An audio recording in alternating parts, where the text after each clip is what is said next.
Yesterday I was in a training, and for those of you who don't know, I work in healthcare, and the training was about STDs or STIs, sexually transmitted diseases and infections, and we are just kind of bridging a gap, updating, and getting ourselves refamiliar with it.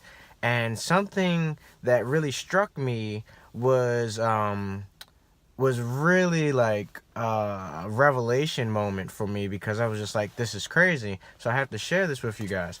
Um, when TB, tuberculosis, was starting to gain some grounds in more modern society, the early 1900s, 1930s, stuff like that, they had sanatoriums where they would take people who had TB, and these patients were being cured or recovering, or their symptoms were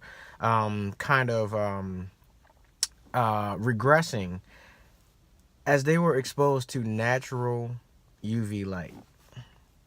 And I was just like, yo, hold up. This is crazy that something that is taking life, something that is infecting our bodies and taking us over to the point that they call this the wasting disease or wasting syndrome, can be healed by light. And then it made me think, because I've heard of UV light treatments where people would get, a actual UV light, and they would hold it over top of an infected area, because viruses don't like UV light. But it's something about the sun and that natural light that was really just like, wait a minute. So it brought me to the conclusion that we live in this world that sets us up to be only covered by false lights. And when you think about a false light, you can also think about a false prophet. And John the Baptist made sure that people didn't mistake him as a false prophet. John 1:8-9, he was not the light, but came to bear witness about the light. The true light, which gives light to everyone, was coming into the world. Jesus is the true light. We sit here conditioned in these artificial fluorescent lights our entire lives. We work under them. We sit in cubicles and we are limited by it. We sit and watch TV all day. We look at our phones all day. We are just being filled with all this fake light. And it's guiding us. And it is where we have placed all our faith in, is these fake lights. But we never just take the time to step outside and admire the true glory that God has prepared for us, and the natural light and abundance that God has, because He's the way, the truth, and the light.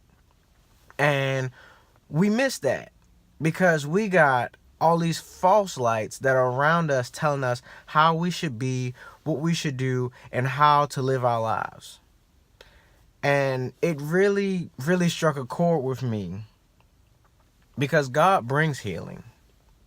That true natural light, the light of my world, and I hope that you invite Him to light your world as well. But God brings light. Have you ever been inside all day and then just walked outside and you start to feel better because it's sunny outside? That's God. That fresh air just rushing through your body. I always think about, and I know I've referenced it a few times with the Garden of Eden, where, man lived in harmony with nature and animals. And now we have let sin come into our lives so much that we are in such a disaccord and disarray. We got sicknesses and things that are taking over that have always been here, yet did not impact us on this catastrophic level until we continued to bring our separation from God.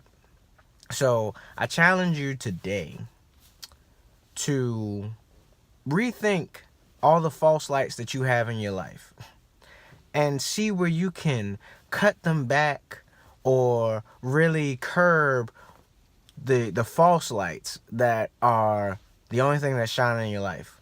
And start to really work on that natural light of God and letting that lead you instead of everything that you see and is reflected on these screens and in these offices, in these dark places that only light enough so that you can do what someone else wants you to do.